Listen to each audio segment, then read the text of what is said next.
साथियों, हमारे देश के यशस्वी प्रधानमंत्री आदरणीय नरेंद्र भाई मोदी साहब 28 मार्च को जम्मू के अखनूर के बाईपास डूमी गांव में एक भव्य चुनावी जनसभा को संबोधित करने जा रहे हैं। माननीय प्रधानमंत्री नरेंद्र मोदी साहब की यह चुनावी rally Jammu Poonch parliamentary seat को ध्यान में रखते हुए अखनूर के पास जो मिड पॉइंट है इस सारी लोकसभा सीट का, वहां भारतीय जनता पार्टी ने माननीय प्रधानमंत्री जी से आग्रह किया था कि जम्मू कश्मीर के अंदर भी चुनावी रैलियों में माननीय प्रधानमंत्री जी का समय हमको मिले। और माननीय प्रधानमंत्री नरेंद्र मोदी साहब ने भारतीय जनता पार्टी जम्मू कश्मीर के इस निवेदन को, आग्रह को स्वीकार किया और 28 मार्च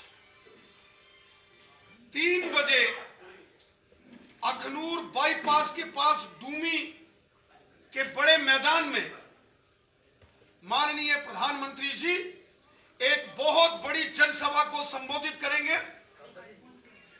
माननीय प्रधानमंत्री जी के इस जनसभा में 2 लाख से ऊपर जनता जो है उस रैली में भाग लेगी। ठीक 3 बजे माननीय प्रधानमंत्री नरेंद्र मोदी साहब 28 मार्च को इस रैली को संबोधित करेंगे। जो जन समर्थन हमको जम्मू कश्मीर और लद्दाख के अंदर इन लोकसभा चुनावों के अंदर मिल रहा है, जो प्यार भारतीय जनता पार्टी के प्रति जम्मू कश्मीर और लद्दाख की जनता ने दिखाया है, खासकर जम्मू रीजन की दोनों सीटें, जम्मू पुंछ पार्लियामेंट्री सीट और उधमपुर कठुआ डोडा की पार्लियामेंट्री सीट, और इसके साथ साथ जो लद्दाख लेह और कारगिल की सीट है, भारतीय जनता पार्टी को भारी जन समर्थन प्राप्त हो रहा है। जितनी भी रैलीज आज तक हुई हैं, जो हमारे जम्मू कश्मीर के बड़े नेताओं ने की, बहुत सारी रैलीज 25 के करीब रैलीज मैंने आज तक खुद संबोधित की है। कविंद्र गुप्ता जी, जुगल किशोर जी, अविनाश राय खन्ना साहब और हमारे बड़े नेताओं ने जो रैलीज, डॉक्टर जितेंद्र सिंह जी ने, और एक भारी जन समर्थन भारतीय जनता पार्टी को इन चुनावों के अंदर मिल रहा है। मैं पूरे विश्वास के साथ कह सकता हूं कि जम्मू पुंछ और उधमपुर कठुआ डोडा ये दोनों लोकसभा की सीटें हम 2014 के मार्जिन से भी बड़े मार्जिन से ज्यादा वोट लेकर जीतेंगे। जो इस समय वातावरण है में और जो कार्यकर्ताओं में उत्साह है, जनता में, वोटरों के अंदर जो प्रधानमंत्री नरेंद्र मोदी साहब के प्रति प्यार, भारतीय जनता पार्टी के प्रति सम्मान है, मैं पूरे विश्वास के साथ कह सकता हूं उधमपुर कठुआ डोडा की सीट हम 3 लाख से ऊपर की लीड से जीतेंगे और जम्मू पुंछ पार्लियामेंट्री सीट हम 5 लाख से ऊपर की लीड से हम ये दोनों सीटें जीतेंगे।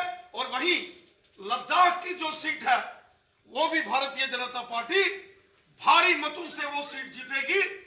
और ये जो सारे मिलावटी गठबंधन हो रहे हैं, चोर चोर मसेरे भाई आज मिल रहे हैं, जो एक दूसरे को की शक्ल देखना नहीं पसंद करते जम्मू कश्मीर की असेंबली में, वो आज सारी जमातें, पॉलिटिकल पार्टीज इकट्ठी हो रही है, क्योंकि ये चोर चोर मसेरे भाई हैं।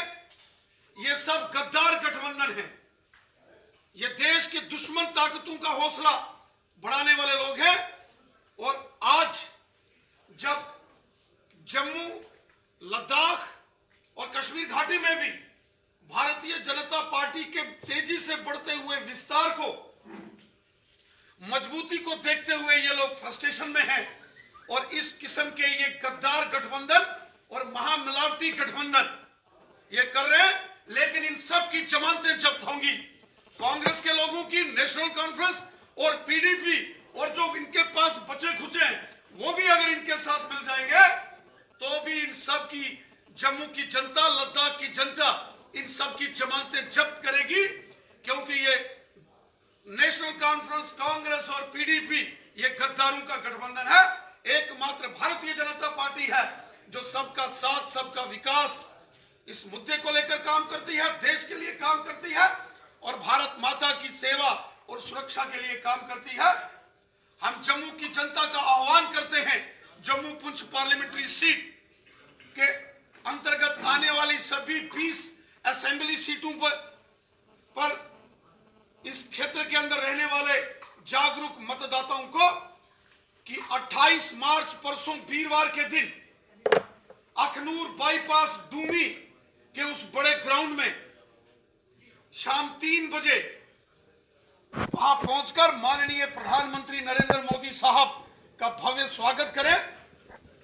जो कार्य नरेंद्र मोदी साहब ने जम्मू कश्मीर और लद्दाख में किए हैं, चाहे नेशनल हाईवेज हो, 4 लेनिंग्स हो, ब्रिजेस हो, एम्स हो, मेडिकल कॉलेजेस हो, स्कूल्स हो, आईआईएम हो, आईआईटीज हो, एयरपोर्ट, जम्मू एयरपोर्ट की एक्सपेंशंस हो, गांव के अंदर डेवलपमेंट के काम हो, किसानों के लिए योजनाएं हो, गरीब मजदूर किसानों के लिए जो सालाना 6-6 हजार रुपए का अनुदान उनके अकाउंट्स में आना शुरू हो गया।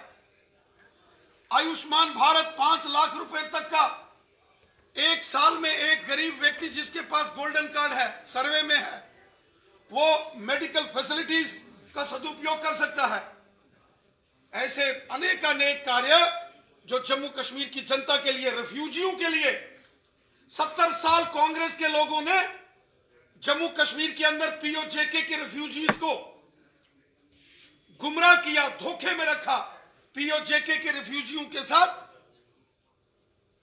गद्दारी की कांग्रेस के लोगों ने, और नरेंद्र मोदी साहब ने अपनी सरकार के पहले टेन्योर में ही 5.5 लाख रुपए की पहली किस्त, पहली इंस्टॉलमेंट जारी की। और अब चूंकि 23 मई के बाद जब रिजल्ट्स आएंगे तो पुनः नरेंद्र मोदी साहब प्रधानमंत्री बनेंगे, तो रेफ्यूजियों को उनके अन्य अधिकार, उनके जो आर्थिक सहयोग है, वो प्रक्रिया आगे बढ़ेगी।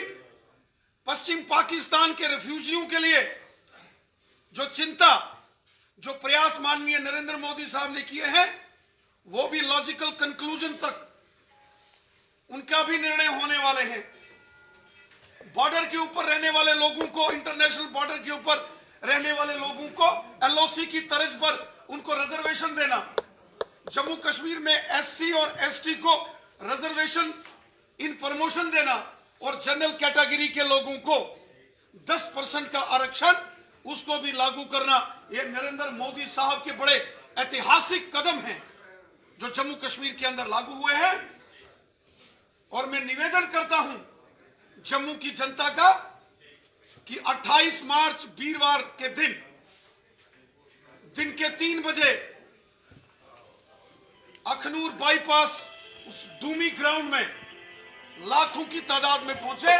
2 लाख से ऊपर की रैली की व्यवस्था हमने उस ग्राउंड में की है।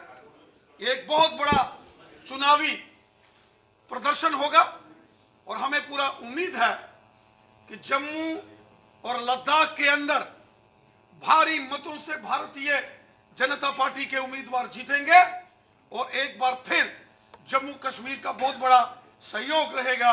नरेंद्र मोदी साहब की सरकार फिर से दिल्ली में बनेगी और उसमें जम्मू और लद्दाख का पूरा योगदान जम्मू की जनता करेगी। जम्मू और लद्दाख की जनता नरेंद्र मोदी साहब के साथ है, भारतीय जनता पार्टी के साथ है। इमरान खान ये कहते हैं कि नया पाकिस्तान है, लेकिन जिस तरह से वहां हिंदू लड़कियों को अगवा करके उनका निकाह कर दिया गया, क्या कहेंगे? पाकिस्तान के अंदर हमेशा मानवाधिकारों का हनन हुआ है। ह्यूमन राइट्स का अगर किसी देश के अंदर सबसे ज्यादा वायलेशन हो रहा है वो पाकिस्तान है। पाकिस्तान आतंकवादियों की सरजमी है, पाकिस्तान जालिमों की सरजमी है, और पाकिस्तान के अंदर जो पाप अपराध हो रहे हैं, पाकिस्तान आने वाले समय में पाकिस्तान को इन पापों की सजा मिलेगी पाकिस्तान का अस्तित्व खतरे में पड़ जाएगा अगर पाकिस्तान नहीं संभला।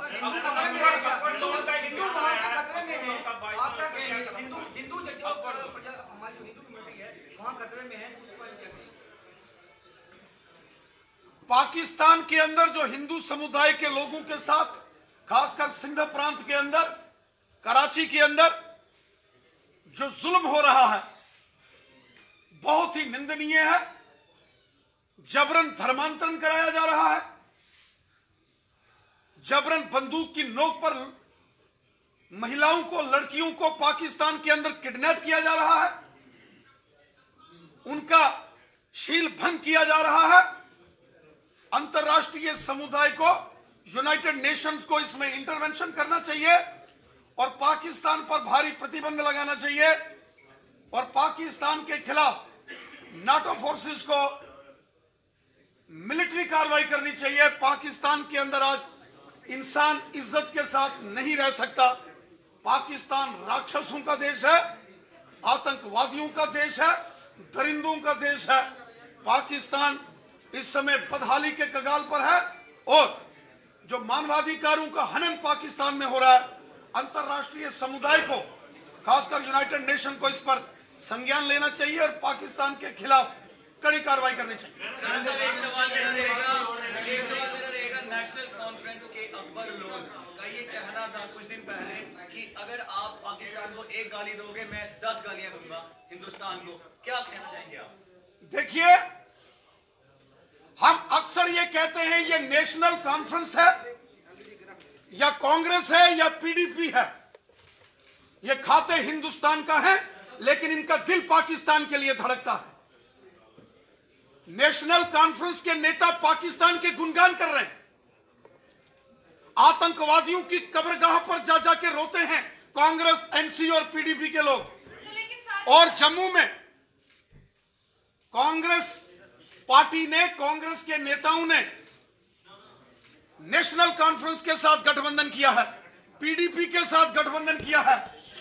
यह दिखाता है एनसी, कांग्रेस और पीडीपी का जो गठबंधन है जम्मू कश्मीर में, यह वैसा ही गठबंधन है जैसा लश्कर, जैश और हिजबुल वालों का गठबंधन है। कांग्रेस पार्टी आतंकवादियों की पार्टी है। कांग्रेस पार्टी का यह जो गठबंधन महामलावटी एनसी पीडीपी के साथ मिलकर कांग्रेस ने गठबंधन किया है, यह आतंकवादियों का गठबंधन है, देश दुश्मन ताकतों का गठबंधन है, यह अलगाववादियों का गठबंधन है। कांग्रेस के नेताओं की जुबान से देश की सेना को गाली और पाकिस्तान को ताली। यह कांग्रेस पार्टी देश की बहुत बड़ी गद्दार पार्टी है। जम्मू और लद्दाख की जनता कभी इनको माफ नहीं करेगी। और दूसरा, उमर अब्दुल्ला को बड़ी चिंता है कि पीओके के अंदर इमरान खान शारदा पीठ की बात करते हैं। उमर अब्दुल्ला इमरान खान की तारीफ करते हैं, लेकिन जब बांडीपुरा में 12 साल का छोटा बच्चा आतिफ मीर पाकिस्तान के आतंकवादियों द्वारा उसको ज़बह कर दिया, उसका गला काट दिया गया, एनसी, कांग्रेस और पीडीपी के नेता बिल में जाके छिप गए। क्या आतिफ मीर कश्मीरी नहीं था? क्या आतिफ मीर मुसलमान नहीं था? खुशबू जान शोपियान के अंदर मार दी गई, इशरत मुनीर को पुलवामा के अंदर मार दिया गया। ये दोनों महिलाएं हैं, लेडीज हैं, विमेन्स हैं, उनका कत्ल कर दिया गया पाकिस्तानियों द्वारा। एक इल्फाज नहीं, नेशनल कॉन्फ्रेंस, पीडीपी और कांग्रेस ने मजम्मत नहीं की पाकिस्तान की आतंकवादियों की, दहशतगर्दों की। यह दिखाता है कि कश्मीर के अंदर अगर इंसानियत का कत्ल होता है, ये सारे लोग तमाशा देखते हैं और ये एडवोकेसी करते हैं पाकिस्तान की और इमरान खान की, उन कातलों की जिन्होंने कश्मीर को बरता भी समझ रही है कि अगर कश्मीर के कोई गुनाहगार